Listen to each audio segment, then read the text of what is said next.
డబ్బు, అనారోగ్యం, ఉద్యోగం, వ్యాపారం, అప్పులతో బాధపడుతున్నారా? మీకోసమే launch your future program. Hello hi నమస్తే. ప్రస్తుతం మనతో పాటు స్టూడియోలో law of attraction coach Quantum Shah గారు ఉన్నారు. వీరితో ఈరోజు కొన్ని విషయాల గురించి మనం డిస్కస్ చేద్దాం. హలో అండి, నమస్తే. నమస్తే అస్తు. మనకి లా ఆఫ్ అట్రాక్షన్ అనేసరికి అంటే ఇప్పుడు చాలా మంది లా ఆఫ్ అట్రాక్షన్ మీద చాలా అవేర్నెస్ అనేది తీసుకుంటున్నారు. యాక్చువల్లీ ఐ మీన్ తెలుసుకుంటున్నారు అండ్ దాన్ని చాలా మంది పాటిస్తున్నారు కూడా. బట్ కొంతమందికి అది సరిగ్గా అర్థమవుతుందా లేదంటే అర్థం అవ్వట్లేదా అనేది తెలియట్లేదు. ఎందుకంటే కొంతమంది ఏమంటారు, అదేం పని చేయదు, అవన్నీ మూఢనమ్మకాలు లేదంటే స్పిరిచువల్గా తీసుకెళ్తున్నారు అని అంటారు. కొంతమంది ఏమో సైంటిఫిక్ ఉంటుంది దాని వెనకాల, like our actions are that universe is giving back అనే థాట్లో వెళ్తున్నారు. అసలు యాక్చువల్గా దీన్ని ఎలా తీసుకోవాలంటారు? అంటే సైంటిఫికల్గా తీసుకోవాలి అని అంటారా లేదంటే స్పిరిచువల్గా అంటారా? అసలు ఏంటి లా ఆఫ్ అట్రాక్షన్? ఇది పని చేస్తుంది, పని చేయలేదు అంటే ఒకటే. ఒక 10 మంది మీద మనం ఏదైనా ఒక ఎక్స్పెరిమెంట్ చేస్తే 10 మందిలో 9 మందికి పని చేసింది, ఒకరికి పని చేయలేదు అంటే ఓకే, మెజారిటీ పని చేస్తుంది, రైట్. లేదు అసలు జీరో రిజల్టే లేదు అంటే అసలు నేను తీసుకున్నటువంటి థీసిస్ కరెక్ట్ కాదు. ఏదైతే నేను హైపోథెటికల్ పాయింట్ తీసుకున్నానో నాకు థీసిస్కి పనికిరాదని అర్థం. ఇక్కడ క్వశ్చన్ నాకు పని చేయట్లేదా, అసలు ఇది పని చేయటం లేదా, చాలా తేడా ఉంది. సో నా ఒక్కడికే పని చేయట్లేదు, మిగతా వాళ్ళు పని చేస్తుంది అంటున్నారు, బట్ నా ఒక్కడికే పని చేయట్లేదు అనేది నా సందేహం అయితే, సో ఏమన్నా మార్పు నాలో ఉందేమో దాన్ని అర్థం చేసుకోవటంలో యాంగిల్లో నుంచి చేసుకోవాలి. ఓకే, నేను స్టూడియోకి వచ్చాను, రైట్. ఇక్కడ ఒక స్విచ్ వేస్తే మా ఫ్రెండ్ మంచిగా లైట్ వెలిగింది, చాలా బాగా ప్రకాశంగా ఉంది, లైట్ వెలిగింది. ఓహో, స్విచ్ వేస్తే లైట్ వెలుగుతుంది, ఈ స్విచ్ బాగుంది, ఆ కంపెనీ ఏం స్విచ్, సోన్స్ స్విచ్. నేను వెళ్తా ఎలక్ట్రిసిటీ షాప్కి వెళ్ళి అదే స్విచ్ కొనుక్కొని వెళ్తా. ఇంటికి వెళ్ళి ఎట్లా అయితే మన ఫ్రెండ్ దాన్ని ఆపరేట్ చేస్తాడో నేను ఆపరేట్ చేస్తాను, లైట్ వెలగదు. ఇక్కడ చేస్తే లైట్ వెలిగింది. నేనేమనుకుంటానంటే ఇది నాకు పని చేయట్లేదు, అసలు ఇది పని చేయదు, ఏదో అక్కడ ఏదో వాళ్ళు ఏదో చేశారు, ఇదంతా నాటకం బొటకం, law of attraction will not work. So అటువంటి సన్స్ ఏం రాకూడదు. మనం ఏ స్పిరిచువల్ స్క్రిప్చర్ చూసినా కూడా ఆ స్పిరిచువల్ స్క్రిప్చర్లో హీరో, ఫర్ ఎగ్జాంపుల్ భగవద్గీతలో హీరో అర్జునుడు అనుకుందాం, Krishna Arjuna not separate, both are one and the same. కాకపోతే one matter and energy. Arjuna మహాబాహో అంటే మ్యాటర్ ఉంది, ఇతనెవరు యోగ ఈశ్వర అంటే లోపల నుంచి నడిపించేవాడు కృష్ణుడు, energy. So form and energy, matter and energy. So మన ఆల్బర్ట్ ఐన్స్టైన్ ఏం తీసుకొచ్చారు, ఈ ఎనర్జీ ఈక్వేషన్ తీసుకొచ్చారు, E=mc². సైంటిఫిక్గా నథింగ్ బట్ మ్యాటర్ ఉంది, మ్యాటర్లో ఎనర్జీ ఉంది కాబట్టే నేను మీతో మాట్లాడగలుగుతున్నాను, మీరు మాట్లాడేది వినగలుగుతున్నాను, అర్థం చేసుకోగలుగుతున్నాను, తిరిగి రెస్పాండ్ కాగలుగుతున్నాను. సో ఇక్కడ ఈ స్విచ్ నాకు పని చేయటం లేదేంటి, దీనికి పని చేయటం లేదా, here I have to think. ఇక్కడ కండిషన్స్ ఏంటి, ఆ స్విచ్కి ఫస్ట్ ఎక్కడి నుంచో సోర్స్ ఒక పవర్ వచ్చింది, ఒక ట్రాన్స్ఫార్మర్ నుంచి పవర్ వచ్చింది. ఆ పవర్ని ఇక్కడ స్విచ్ వేసిన వెంటనే ఇక్కడ నుంచి అవుట్పుట్ ఏదైతే మేనిఫెస్టెడ్ కావాల్సి ఉందో అది మేనిఫెస్ట్ అయింది. సో సోర్స్ ఎక్కడి నుంచి అయితే మ్యాటర్ వెలగాల్సిన మ్యాటర్ ఉందో ఆ సోర్స్ నుంచి వచ్చి మ్యాటర్ రెడీగా ఉంది. సోర్స్ వచ్చి మ్యాటర్కి కరెంట్ ఎనర్జీ వెళ్ళాలి, ఎనర్జీ నేను పంపించాను, కావాల్సిన నా లైటింగు లేదంటే నాకు కావాల్సిన చల్లదనము వెచ్చదనము అన్నీ మేనిఫెస్ట్ అయ్యాయి. సో లా ఆఫ్ అట్రాక్షన్ తెలుసుకోవడానికి ముందు అసలు what is law of universal formation, విశ్వం ఎలా తయారైంది, అండ్ లా ఆఫ్ ఆపరేషన్ అది ఎట్లా ఆపరేట్ అవుతుంది.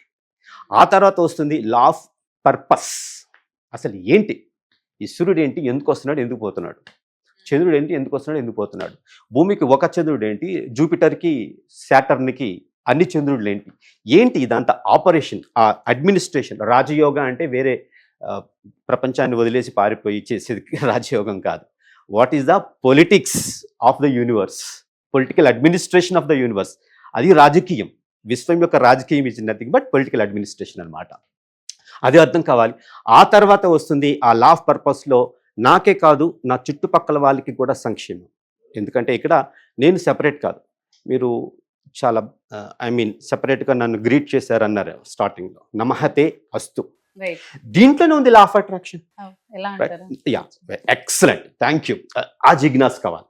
ఈ స్విచ్ నాకు పని చేయట్లేదు ఎందుకు అని తెలుసుకోగానే జిజ్ఞాస కావాలి. ఎట్లయితే మీకు ఉందో ఆ జిజ్ఞాస ఈజ్ ఇంపార్టెంట్, ఆ జీల్ ఈజ్ ఇంపార్టెంట్. ఓకే, ఇప్పుడు నాకు కావాలి, నాకేం కావాలి, నాకు డబ్బు కావాలి, లేదా నాకు ఒంట్లో బాగాలేదు, నాకు ఆరోగ్యం కావాలి, లేదా నాకు ఒక అర్థం చేసుకున్న మంచి లైఫ్ పార్ట్నర్ కావాలి, లేదంటే నాకు ఆఫీస్లో బాస్ తోటి కొలీగ్స్ తోటి మంచి రిలేషన్షిప్స్ కావాలి. ఇవి నాకు దూరంగా ఉన్నాయి, బయట ఉన్నాయి, రైట్. ఓకే, ఇందాక మీకు బిగ్ బ్యాంగ్ సైంటిఫిక్ గురించి మాట్లాడుతూ మొత్తం తీసుకొస్తే ఒక చిన్న ఆకుపచ్చ బట్టాని అంత అయిందని చెప్పాను కదా, దాని నుంచి ఇవన్నీ వేరైపోయాం. అట్లాగే నాకు కావాల్సిన అన్నీ కూడా నేను కూడా ఒక దాంట్లో నుంచి రెండుగా విడదీయపడ్డాం.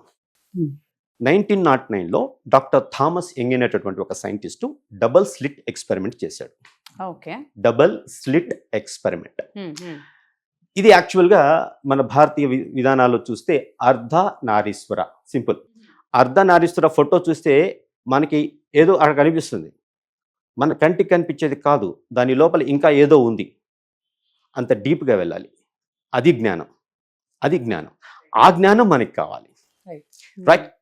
ఇతను చేసింది ఏంటంటే ఒకటే ఫోటాన్ని, ఒక కాంతి రేణాన్ని రెండుగా విభజించేసేస్తే ఈ light will work as energy wave and light has proven itself as a particle.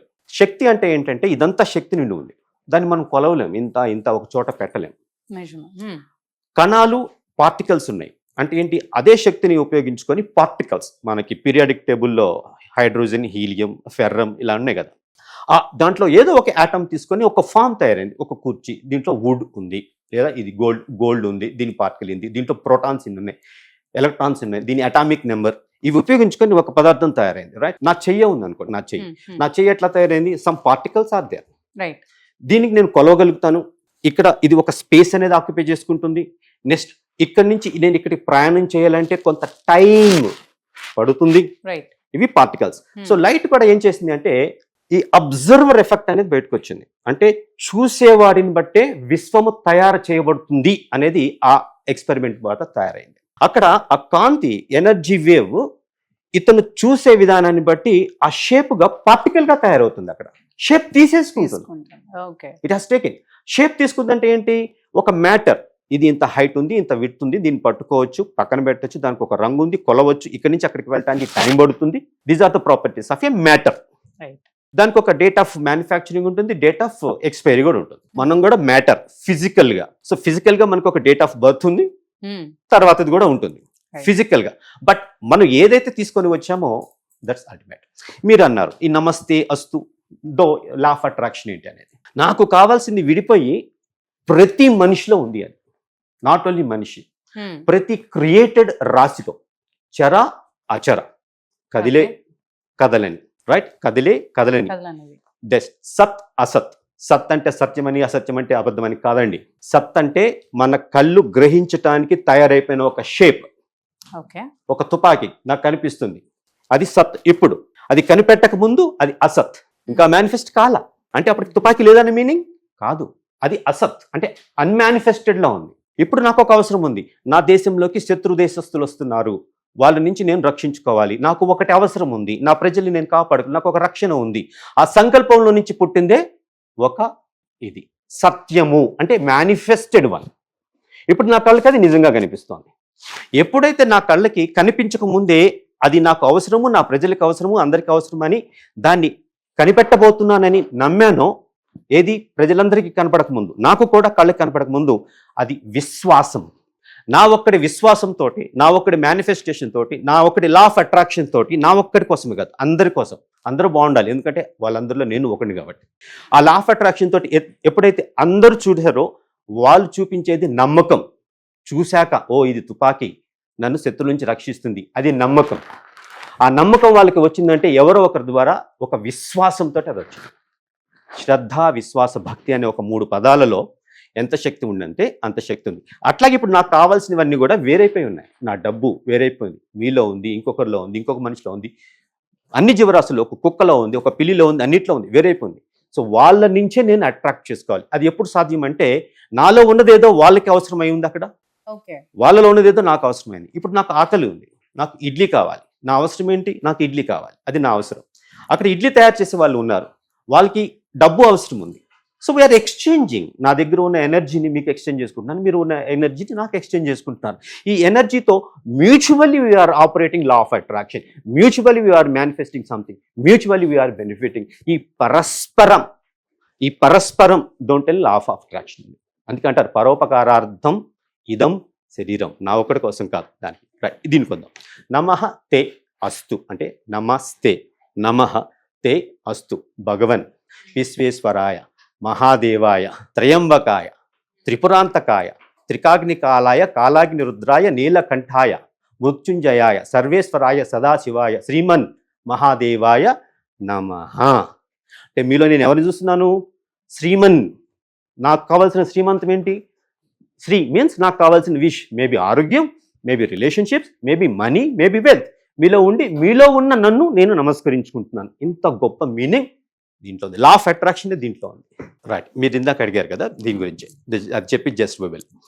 ఈ భగవద్గీత, ఖురాన్, బైబుల్ ఆధ్యాత్మిక గ్రంథాలని జస్ట్ అదొక నమ్మకం, ఉందో లేదో గ్యారంటీ లేదు అన్న నమ్మకంతో చూస్తే వాటి విలువ మనం తగ్గిస్తున్నట్లే. అవి ఉన్నాయి, దాంట్లో మనకి లా of attraction, hidden knowledge, ancient wisdom ఉంది అని దాన్ని మనం ఆచరించి మనలో మేనిఫెస్ట్ చేసి నలుగురికి చూపిస్తే మన దగ్గర ఉన్నటువంటి ఏన్షియంట్ విజ్డమే లా ఆఫ్ అట్రాక్షన్ యొక్క ప్రిన్సిపల్స్. భూమి మీద ప్రపంచంలో ఉన్న అందరి దేశాలకు కావాల్సిన లా of attraction knowledge, quantum physics knowledge మన దగ్గర ఉంది. ప్రపంచంలో యువత శక్తి కేవలం మన దగ్గర అధికంగా ఉంది. అట్లాగే క్వాంటమ్ ఫిజిక్స్ నాలెడ్జ్ కూడా మన దగ్గర ఉంది. నాట్ ఓన్లీ భూమి, పరగ్రహ దేశస్తులు అలియన్స్కి కూడా ఇవ్వగలిగిన నాలెడ్జ్ మన దగ్గర ఉంది. తప్పకుండా మనం చర్చిద్దాం. Okay, so whole meaning is there, అందులో మనకి లా ఆఫ్ అట్రాక్షన్ అంతా కూడా అందులో ఉంది అని అంటారు. So right, thank you. Law of attraction గురించి కొంచెం మాకు బ్రీఫ్గా ఇంకా మనం రాబోయే వీడియోస్లో కూడా డిస్కస్ చేయాలి. చాలా వీడియోస్లో ఇంకా మీకు డీప్గా క్వశ్చన్స్ అనేది రేస్ చేసి మన గురించి ఇంకా డీప్గా కూడా తెలుసుకోండి. Yeah, thank you so much. నమస్తే.